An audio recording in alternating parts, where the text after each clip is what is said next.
In this video, I'm going to show you two different nocking points that every archer should know. An adjustable version to speed up the tuning process and a permanent option that won't move once you've found your ideal nocking point.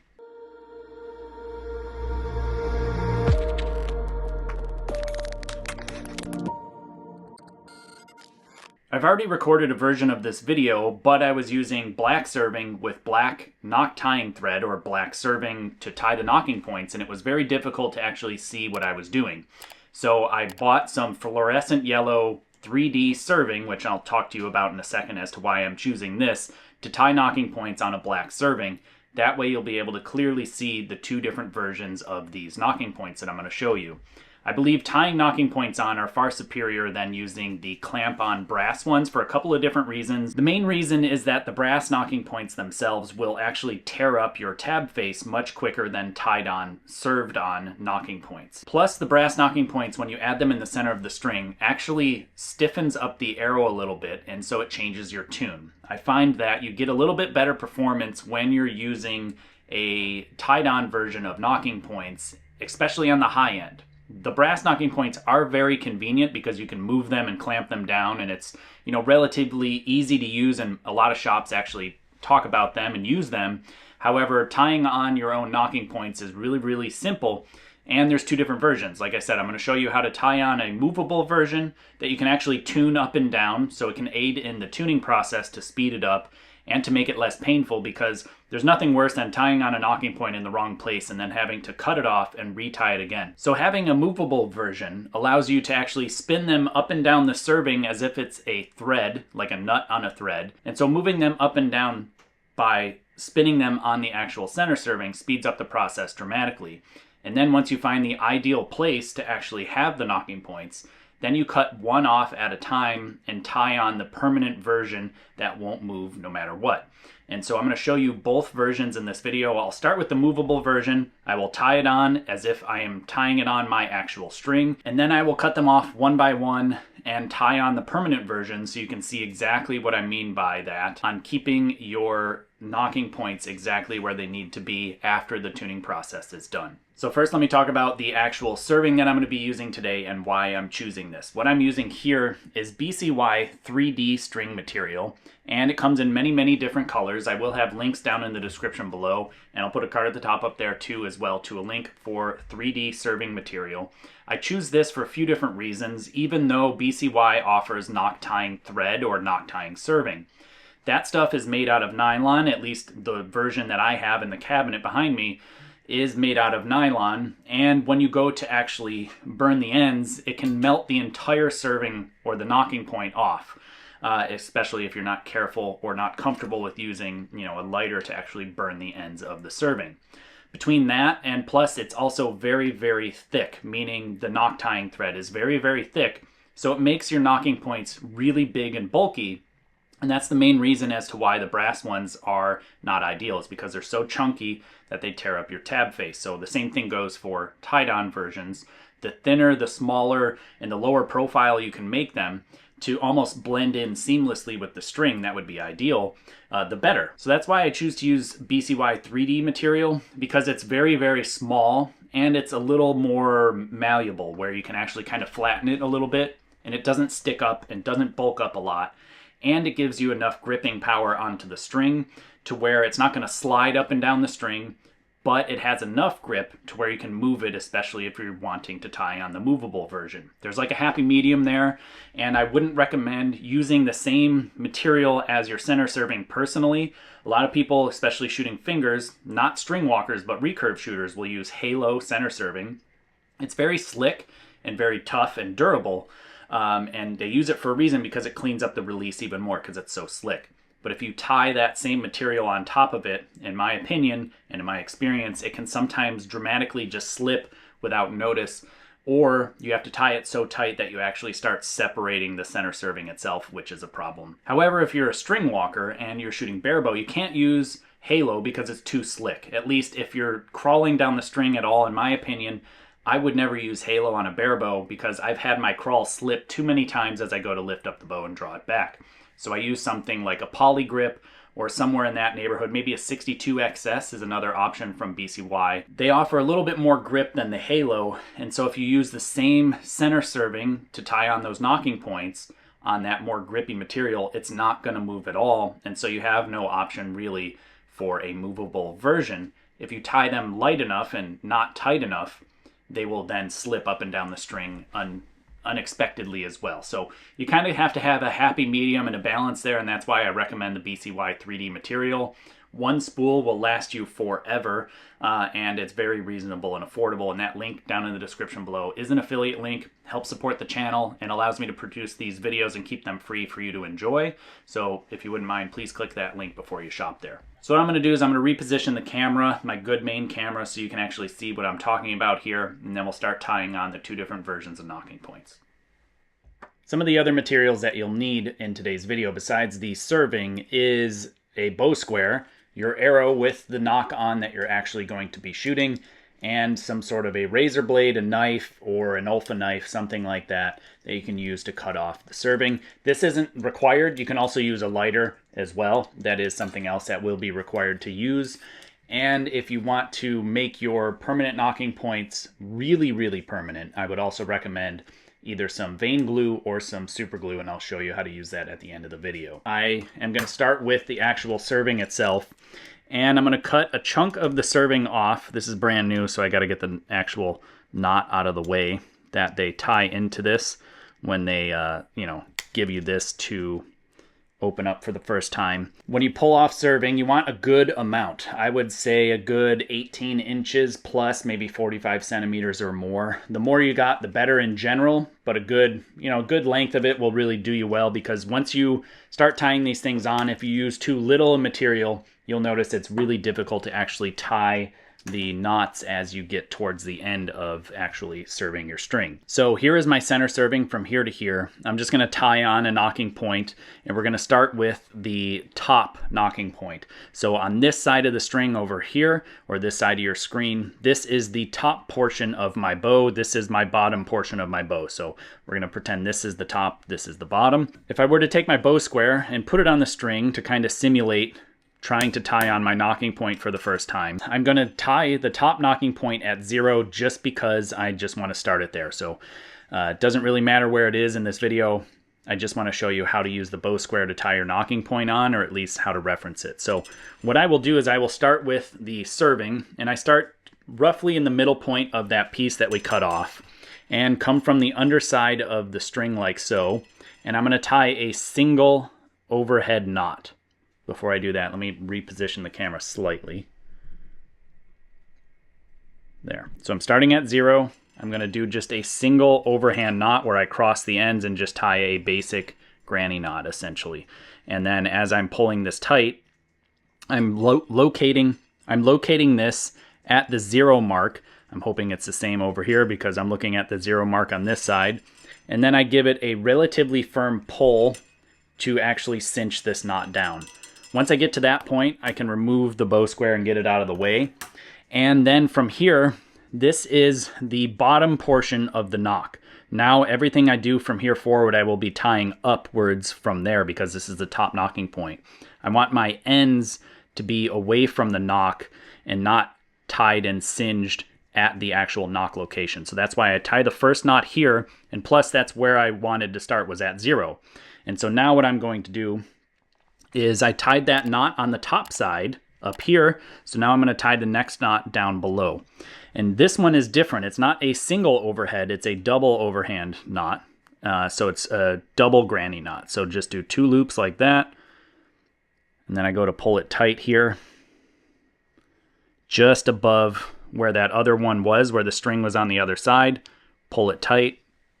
And now I'm going to do the same thing on the other side. Now the upper side, do 2 overhand knots, or a double overhand knot rather. So there's 1, there's 2, and now as you see when I go to pull this tight, you'll see that it's tightening up from the top side right up against where the other knot was, and I'm pulling that tight again like so.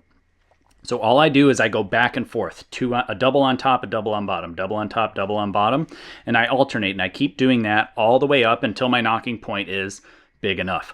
Big enough for you is going to really be determined by experience.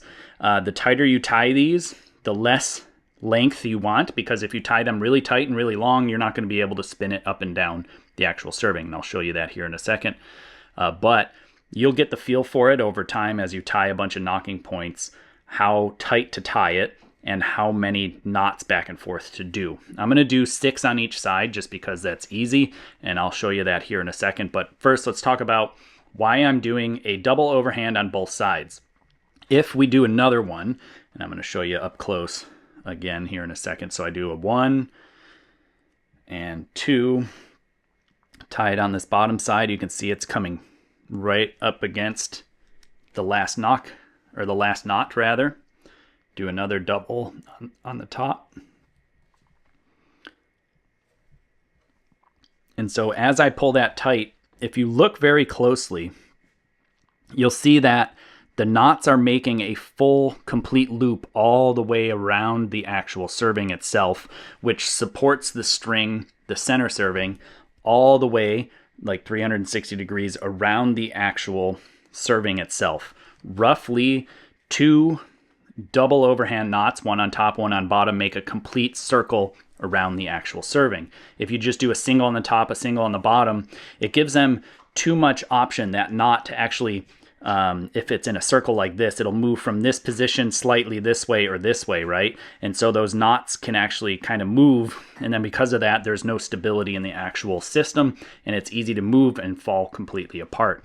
So if you do a double on top and a double on bottom, that eliminates that issue completely, and it grips the string enough with enough holding force that these things are semi-permanent. They're still movable and they won't come off, but if you don't do the double on top and a double on bottom, it's just going to be an issue. So far we have 3 on top and 2 on bottom. So I'm going to continue another double on the bottom. That's 3 on bottom. Another double on top, 4 on top,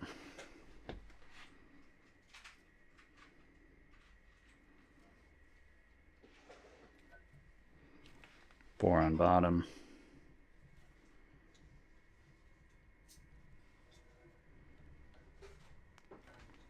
5 on top,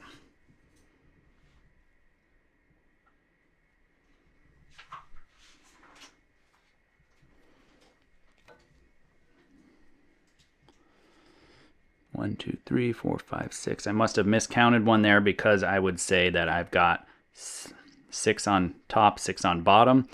But now what I'm doing is, you just saw I did a double overhand there. This is going to be my last official knot on top. Again, pulling that nice and tight. And then I'm going to do on the same side of the string a single. So you saw that I was doing a double on top, a double on bottom, and alternating back and forth. That keeps the knots stacking vertically as you're going on the string, and it doesn't bulk up on one side. But to end it, I do a double on whatever side and then do another single on that same side. So I did my last double on top. I'm just going to do a single overhand or a granny knot on top, cinch that down. And now there's 2 options from here. And this top one, I'm going to show you option 1, and then the bottom one, I'll show you option 2. Option 1 is you take your knife and you cut a little pigtail off that leaves maybe, I don't know, just over 1/8 of an inch, about 2 millimeters or so. I'll show you the pigtail here in a second. See that tiny little pigtail there. And then do the same thing on the other side. Okay, so you'll see I have 2 pigtails there. I put the serving aside. And now I'm going to take my lighter and I'm going to burn the ends and melt them against the other knot. What that's going to do is, as these ends melt, they will actually grow in size, and so then they're less likely to be pulled through the knot itself. So what I like to do is I like to burn them and then press them flat so that flares them even bigger, and it sticks the molten material to more of the actual knocking point itself. And so It can be helpful to wet your thumb or wet your finger so that way you don't get burned. It's like, squeezing out a candle. You want, if you moisten your fingers, when you go to squeeze it, it doesn't burn. Same kind of thing here. Just be careful. This is something I've done forever, so just literally moistening that thumb just a little bit is enough. So you'll see I kind of put my hand here to stabilize everything, and then I'm going to light the lighter, and I'm going to melt the actual serving, and I'm going to try to do it from this side, and then I'll use my index finger to put it out. So you'll see it just melted just a little bit, and then I smushed it flat with my finger, and so now you got a little bit of a bulky knot there on the top. I don't know if you can see it. It's a little bit bulky, but it's enough to where it's not going to be an issue, and it's not going to tear up your tab because the material's softer than brass, plus you're not going to be using this nocking point for very long. So that's my top one tied in place, and you saw that I started from where I wanted it and tied it alternating back and forth until I had enough. So this is about 6. That's, I think, more than enough. And then I burned the end at the top and cinched it down with my thumb or my finger smushed it down so it won't come apart. So from here, I will take another length off, about the same length, and you can use your Olfa knife to actually cut it off, or a razor blade or something, or you can actually use the lighter and quick melt the edge of it, and it just comes apart because I melted it with the lighter itself. So if you don't have a knife, you don't really need one. You can just use the lighter for that, and that's the second option of actually ending the serving or cutting it off, and I'll show you that once I get to the end. But for now, what you need next is to take your arrow, and you're going to put it on the string, and you're going to butt it all the way up against that nocking point there, the top nocking point. And so now I'm going to take my serving, again coming from the underside, and I'm going to do a single overhand granny knot. And as I pull this tight, you'll see that I'm trying to make sure that it's right up against the nock itself. I personally like to have my nocking points actually support the arrow. I don't want any play in the nocking point itself where the nock can shift up and down. This is for Olympic style recurve, and it's really important to note that, in my opinion, I would say don't have any play up and down in the nock for recurve. But for barebow, if you're doing any string walking, if you have them touching the nock, it will push the nock off the string, and then you'll dry fire your bow. Ask me how I know. I've done that many times, and it sucks. And I thought I was breaking nocks. Turns out, because nocking points are touching the arrow itself or the nock, it just pushes the arrow off the string, and then you just end up dry firing your bow, and you don't even realize that the arrow comes off the string until it's too late. So, as far as how much play to give there on barebow, a good millimeter of space or so, up to 1/8 of an inch, somewhere in that range. You can actually pull back your bow and look at the string and see, is the nock being supported by the 2 nocking points when there's that gap, or is there still the ability for it to actually move up and down at your deepest crawl? If there's still ability to move it up and down at your deepest crawl and you can slide it up and down the string, you may have too much of a gap there between your nocking points. And so you'll have to kind of check that out and play with the 2 different options, tighter versus looser, until you see that the arrow just won't come off the string without some prompting when you're at full draw with your barebow in your deepest crawl. Okay, but let's pretend here we're tying on our recurve nocking point. And so I'm going to touch the actual nock and support it so there's no wiggle up and down of the nocking point or the nock itself. So I just did my single knot. It's on the top side here of the string. So now that that's there, I can take the arrow and set it aside and do the same thing on the bottom. 1, 2, so a double overhand. Now I'm coming from the bottom side, and you'll see that the knot is forming on this side, the lower section of where the actual first knot was tied, because as I'm cinching it down, it butts up against that and keeps it in place without building up the material on the top side, because you don't want to close the gap unnecessarily. You want to build from where you first tied it down. So the top, you start in the above section of the nock and work upwards, and then the bottom, you start in the bottom side of the nock and work downwards. So I just did my first one, and I'll do the same thing here. What I like to do is I like to make sure whatever I do on the top, I do on the bottom. That way I've got even amounts of knots and even amounts of mass on the above and below section of the arrow itself. So that way it's just inducing less error into the system and trying to keep things a little bit more consistent.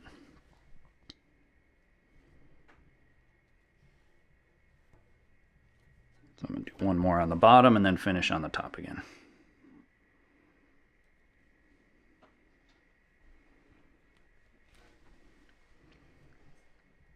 Last double on top.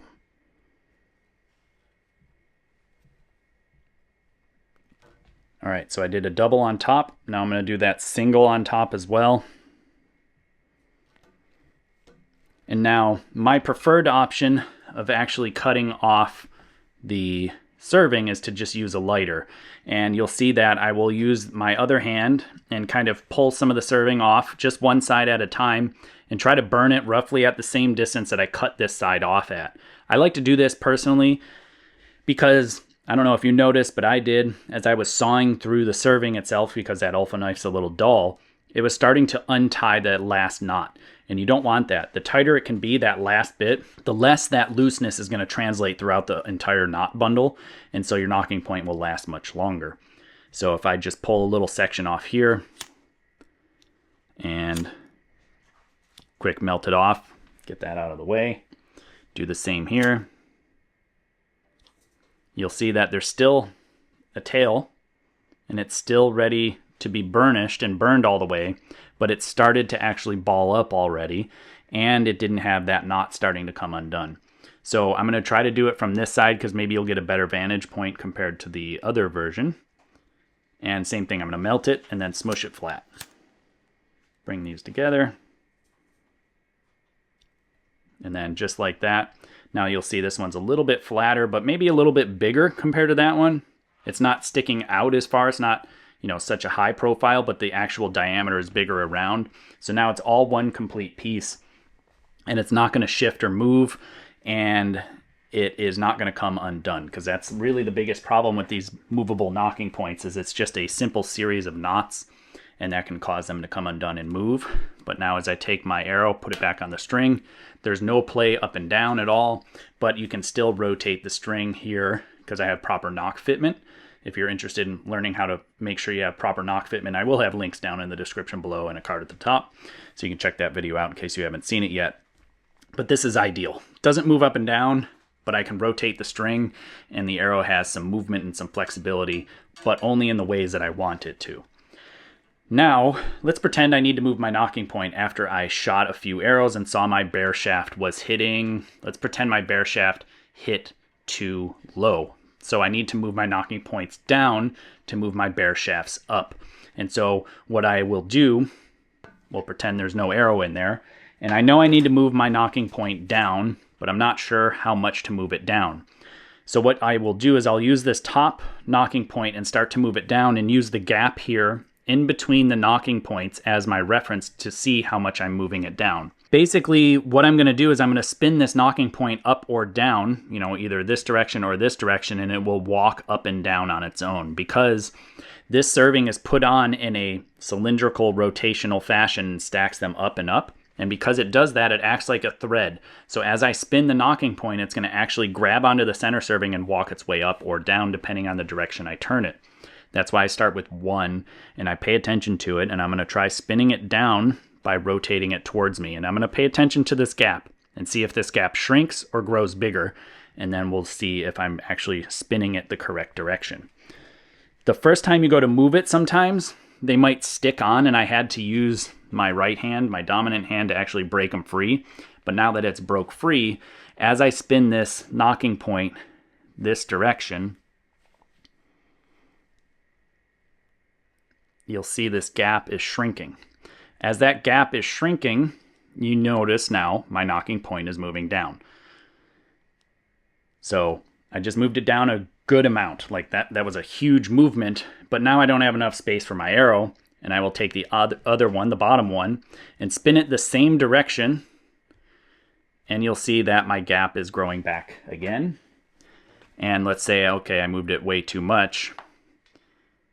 So now you can see I have play on the arrow. So I will leave that top one up, or the top of the nock up against the upper one, spin this lower one until it's now supporting the bottom side of the nock, and I can sit here and see if there's any sort of wiggle room there to see if it still has a gap. I can't move it up and down, but I can still rotate the string independent of the arrow, or rotate the arrow independent of the string. So it shows me that I'm not smashing the arrow with too much force, it's just supporting it. Really quick, if you don't know how to tune and set up your bow, I'm going to recommend this book here. It's called Tuning for Performance. It's a book I wrote about how to tune and set up your Olympic-style recurve. I take you through this process of bare shaft tuning to actually show you how to adjust your nocking point or your rest to make your bare shafts fly ideal. And so if you haven't checked that book out yet, I will have links down in the description below and a card at the top as well for you to check out. It's available on my website, jakekaminsky.com currently. So now let's pretend that I shot some more bare shafts and they went in the group. So that means my nocking point is exactly where I need it to be. But we need to replace it because it's movable. As you saw, I could rotate it. So in theory, as I shoot this, as my fingers are rolling off the string, it may be rolling or spinning these nocking points. So what you'll do is you're going to cut one of them off. And I'm just going to start with the bottom one. It really doesn't matter which one you start with. You just have to start to cut it off and remove it. And you'll see I'm taking my Olfa knife and I'm keeping it parallel to the string, parallel to the center serving. I'm not coming down at an angle. If I do, I'll cut the center serving. So I'm just wanting to saw off the knots, but I'm also keeping it here and limiting the upward motion of it so I don't cut myself, number one, but also so I don't cut and nick that upper nocking point that's already perfect. So now that I sawed most of the way through those knots, you'll see I can peel off most of it and then get the rest of that knot out of the way. And then you'll take another length of serving. This version, the permanent version, you're actually going to serve. So you're going to want to start with a decent amount. I would almost start with 60 centimeters or 24 inches worth of material. It's better to be longer because as you get to the end, you really need the ability to have enough of a pigtail to pull through without running too short, because when you back serve, you need enough leverage to pull it out and tighten it and cinch it down properly. So I'm just going to use my lighter, get a good chunk of it out, and start tying on my nocking point. When we start this nocking point, the permanent version, we start with the same process, a single overhand knot. The difference here is that the movable version, we tied on exactly where we wanted it and then built it up from there. This permanent version is a little more complicated than some of the other permanent versions out there. But what this one has as an advantage is that it is actually going to be permanent and will not shift no matter what kind of pressure or load you put on the actual nocking point itself. The other versions don't take the critical step of crushing and squishing the nocking point to build it up so it's far more solid. They usually skip that step. So you'll notice that when I go to tie on my first knot, I'm not using my arrow as my reference point anymore. I'm not putting it on the string and starting from here. I'm actually going to start kind of in the center of the arrow, so a little bit further up. So what I do first is I will do my single overhand knot. And you'll notice here that I have one shorter pigtail and one really long pigtail. Once you get the hang of this, you'll figure out that you need a longer side on the side that you're going to serve. So meaning if I tie my knot here like this, and this is not the location I'm going to tie it in, but let's just pretend that's where I'm starting. The short end is not the end that I'm wrapping with. The long end is the end that I'm wrapping with. So I will eventually wrap this down the string, not like this, but you'll see that this is the end I want to wrap down. Now, when I'm doing that, if you pay attention to the original knot, the end that I'm going to wrap is the end that is sticking out long, and it continues on that same side of the string. So the overhand knot ended on the top side here, and this long section comes off this direction. And this is the side that I'm going to continue wrapping around. When this is cinched down really firmly, if I were to take the long section and back, wrap it, you'll see that it bunches up very oddly there. And it doesn't look nearly as neat and as clean because it goes back the other direction as compared to just continuing the direction of the actual knot wrap itself. So the advanced level is to tie the knot itself offset on one side of the string. You could actually start with a much longer piece of 3D and then tie it in the center just like we did on this movable version, and then look at it and make sure you're wrapping the direction that the string is coming off of. I hope this makes sense. This is just a very small detail that does make a big difference in the end as to the quality of the end nocking point. It doesn't really affect the permanence of the actual nocking point, but it makes things a little bit easier, cleaner, and it looks a whole lot better too. I'm going to start up much higher than where I actually need it. So you'll see that the gap here from my first knot to the bottom of my top nocking point is very small. Why I'm doing it this way is because once I'm done building my actual nocking point down as I'm serving it down the string, I'm going to take my bow square and I'm going to shift this thing and squish it down the string, building up a really solid platform for the nock to actually press against. This will prevent it from shifting over time, and it makes it far more solid and it supports the nock far better. This is just a far superior way of doing this. So it's a little bit complicated because how far up from where I actually want it should I tie it?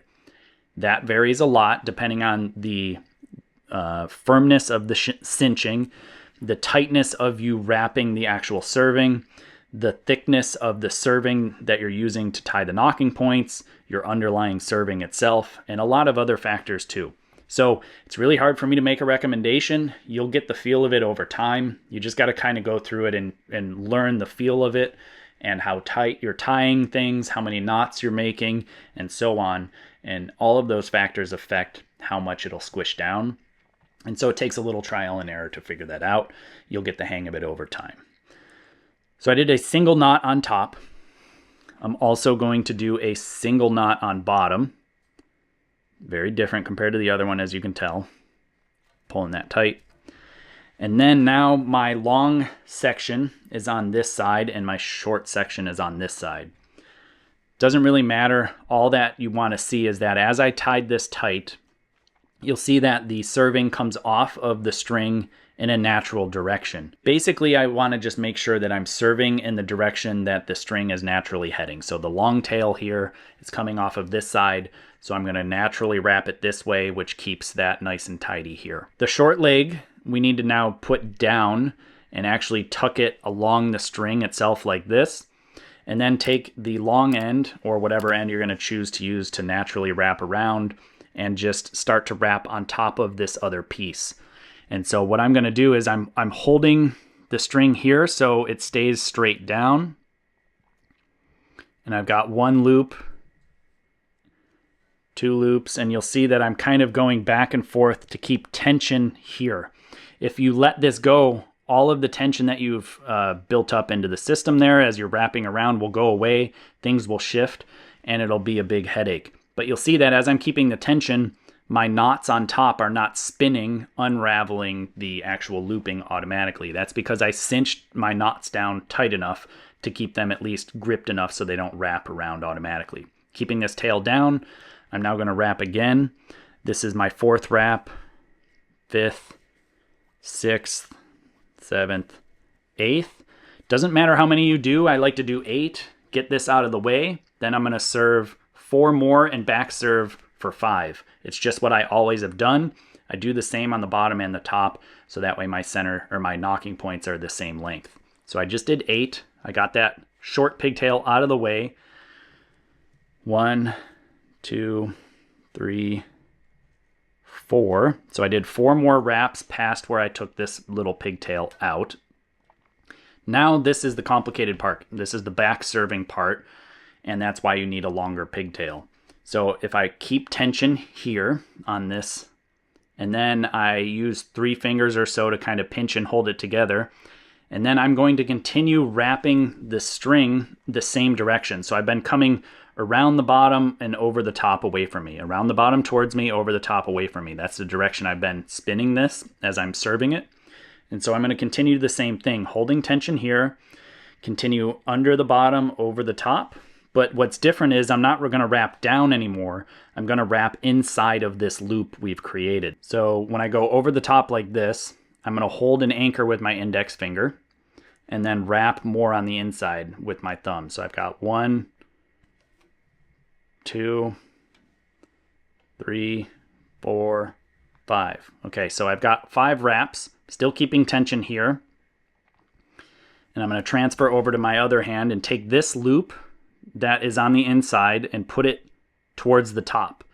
And so what I'm going to do is now I'm going to wrap over here and continue wrapping over the top. And once it pinches that extra pigtail down like that, so now it's pinched, I can let go of that extra pigtail and continue wrapping. So that's 1 wrap, 2 wraps, and you'll see as I'm wrapping here, it's unwrapping here. This is called back serving. And you just go until you're out of extra loops, and you'll see I'm keeping tension like so. Take the other pigtail that we now wrapped over, and I'm going to pull upwards, and you'll see it's pulling the excess material here, and I'm going to keep the loop as much as I can until I guide it to let it go at the end, and you'll see that it's going to cinch down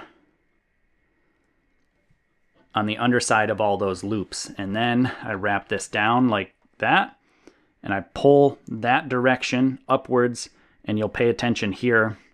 It will actually tighten this loop up some. And so now that has locked the bottom in completely. The top, we're going to address here in a second, but you'll see the 2 little pigtails together. I'm going to take my lighter, get those out of the way. You'll see the 2 little pigtails sticking out, melt them down, squish them, and you'll see that it's pretty much just one piece now. Everything's all together. We're going to take the nocking point, the bottom nocking point, but the top section, and I'm going to smush it downwards, and I'm going to push it down the string. Usually most permanent nocking points stop here, but what happens is as you shoot, the arrow is going to have forces pushing up and pushing down depending on how you hook onto the actual string. And over time, over thousands of shots, if you're shooting a lot of arrows, the actual nocking points will start to crush and open up the gap in between the nocking points. And obviously, like I said, with Olympic style recurve, you want the nocking points to support the arrow. However, either way, you don't want them moving over time. You want them permanent. So what we do with the bow square is we smush this down to take out all the smush, at least as much as possible, and then we final anchor it with some super glue. You want to have your arrow handy so we can actually test fit it, but we need to open this gap up. So there's many different ways to do it. The bow square is the easiest way. One with a nice 90-degree edge is ideal, and you're going to hook it into the actual nocking point like so, and I like to anchor with my other hand and push down with my thumb like so. And so I'm just smushing that nocking point down, and you'll see as I'm smushing and moving it like that, it's opening up that gap. It's starting to actually open it up. And so you'll want to take your arrow and check it. I can tell it's still too small. It fits on, but I can't rotate it easily. It's getting hung up on some of the knot surfaces, so we're really, really close. But you'll see how much I just squished that down, and now you'll see that the serving is stacked really, really tightly, especially at the top where I was sliding it down. So we'll set the arrow aside.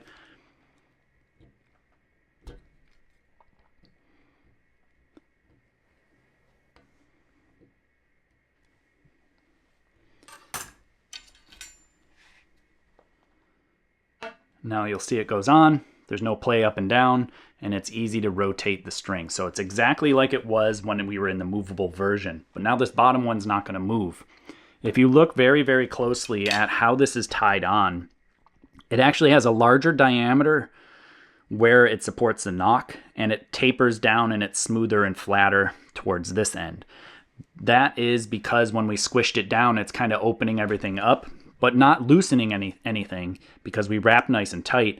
It just builds this surface up and removes any of the movement that could potentially happen as we shoot this thing more and more. So now this thing is not going to move. It's not going to squish anymore because the amount of force that I was pushing down with the actual bow square is really actually quite high. So we're doing all of the pre-stretching or the pre-moving of any of the material before we shoot a single arrow. So now it's super permanent and it's never going to move from here. Now that I'm done with my bottom one, take my knife and I can cut the top one off as well. The top one, you'll see that I'm cutting away from the bottom because many times you'll slip through this and cut the bottom one, and then now you got to replace it. So I'm going to start from this angle and cut upwards, and then work to get this top one off.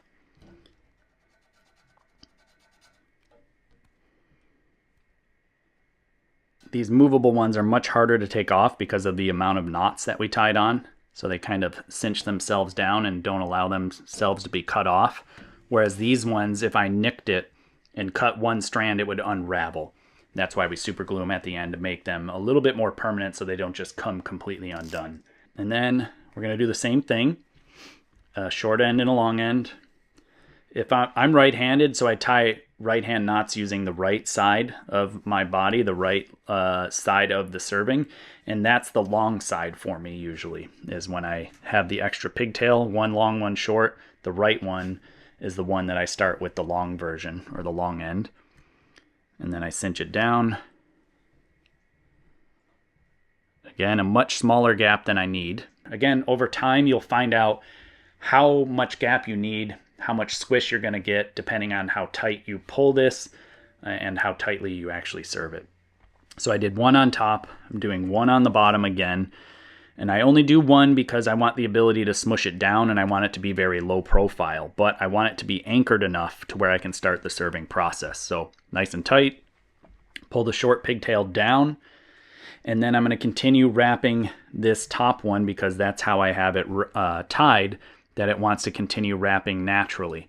Again, if I backed it up, you'll see it's not wanting to go back the other direction very cleanly, and it's kind of bunching up that serving a little bit, and it's not looking so good. So continue wrapping, and I'm going to do 8 wraps as I did on the bottom. I'm going to do the same on the top. I like things symmetrical. So 1, 2, 3. And so what I mean by tight is if I leave a gap like this, when I go to smush it, it's going to slide a lot. But if I stack them nice and tight next to each other, and I'm keeping a good amount of tension on the actual serving, it's going to remove the ability for it to be squished. So there's 5, 6, 7, 8. Move this down out of the way. Do 4 more.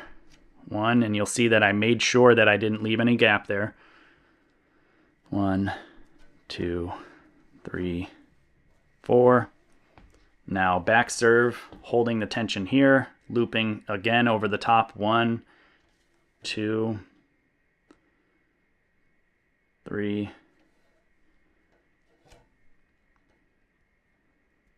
4, and 5. And then I take the excess, put it up, and then serve back over it. 1. You don't have to count this part because it self-unwinds. And then once I get to this stage, pulling my excess up, you see that I'm controlling it as much as I can. You can even support it with like so underneath so it keeps tension on it so it doesn't unravel. You guide it to make sure that it's going to cinch right next to it. And then you pull that one down because we're ending the top knocking point. Now you'll notice I didn't touch this extra tail and pull the extra tail down or tight from the first knot. That's just sitting there and it's just a placeholder. So making sure you don't actually pull that tight, that's a really important thing. This version I'm going to cut off. This one's a little easier to cut off compared to the movable knocking point, and it doesn't want to untie itself, and it can end up being a little bit cleaner if you cut it off and then burnish it or burn it instead of doing it from the beginning. So get this melted down, smush it flat.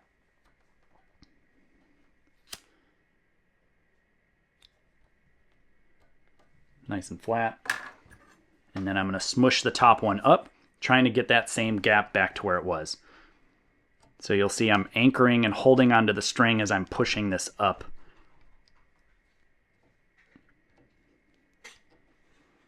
And be careful here, because if you slip off, you can jam your thumb. Doesn't really feel very good. And also, if you slip up, you can spread and open up these sections, which you don't want to do either. You want to make sure it stays in place in the top section. You don't want to open those, the wraps up. You just want to tighten everything up. So I'm angling it like so against the string, and I'm not completely flat. So that way it prevents it from popping up and over. Once I get close, grab my arrow. Actually, it's perfect. No movement up and down. Very easy to spin it. And that's how you tie on a permanent nocking point. Now from here, we want to make sure that no matter what, this thing doesn't come undone. Even though it's well supported like now, and it's not going to come off, when you do this next trick that I'm going to show you with super glue or with vein glue, it's never going to come undone unless you want it to come undone, and then you're going to have to cut it off. So the tools for the next step here is Max Bond glue and a piece of computer paper. I don't need the arrow yet. I will need the arrow in the last step. And you want to grab an arrow that may have a knock on it that you're going to use as a sacrificial knock. And I'll show you why. You're basically going to almost glue your arrow onto the string. And once you do this next step, the knock that you use it with is not going to be shootable. It's something that you're going to just throw out when you're done, because it's going to have super glue on it. And when you get glue on knocks, they can crack. And I don't want that to happen to you. So what you can also do is give your paper just a fold in half. You're going to use this to actually wipe the super glue into the center serving and into the nocking point, and use it to clean out the nocking point in the middle. So as I get going, it'll all make sense here as I'm doing this. So I'm going to coat from about 1 millimeter, 1/8 of an inch or so, 1/16 of an inch on either side of the nocking points over the entire nocking point and in the entire center where the knock would sit. So this stuff's very thick. I would recommend doing this with a gel super glue, not the super thin stuff. The super thin stuff will just drip right off of you. There's a chunk of dried material I just wanted to get out of the way. So you don't want to do it with the thin stuff. The gel, any vein glue, something like that, is going to be sufficient. And you'll see that I got a little bit of it past the nocking point, and I literally coated the entire surface on the outside. So now I take my piece of paper and I'm folding it over because I got glue already on it. And I'm just going to support this and spin the actual string back and forth. Now I got to move relatively quick because this is going to start to dry. And then I take the edge where it's folded and I just wipe the center section out of where the knock would be. Right? And then I'm going to set that aside, grab my knock, and I'm going to put it on the string and rotate the string and wiggle the knock back and forth and take it on and off a few times really fast. You got to do this quick, otherwise the knock itself will glue to the string permanently, and obviously you don't want that.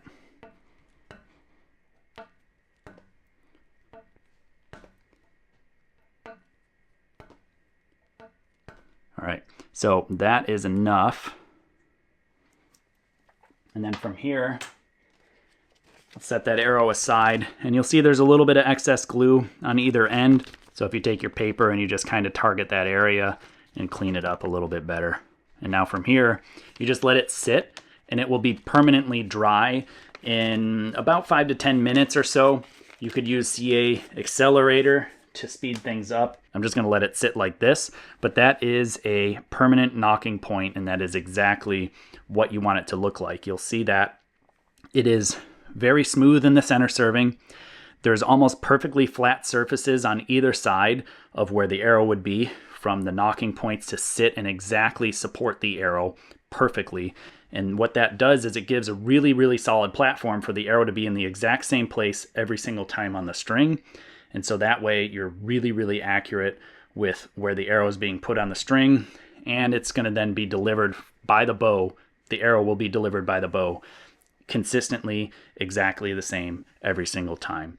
Hopefully this version of the video is a little bit easier to follow because of the contrasting colors. I can totally understand why having a different colored knock tying thread on a center serving that is not the same color makes a big difference here on camera. I prefer black on black, that's just what I like, but you know, obviously everybody's preferences are different. So hopefully this video helped, and now you can understand how to better tie movable knocking points to make your tuning process much, much faster, and then how to replicate the exact position that you need it to be in by replacing one knocking point at a time with a permanent version. If you wouldn't mind, if you want to help support this channel, check out the many different links down in the description below, as well as hitting that subscription button and the notification bell. That way you get notified when I upload new content. And if you know anybody that needs to tie on new knocking points, or somebody that's looking for how to do that, please share this video with them. Genuinely, that's the biggest help here to help grow this channel.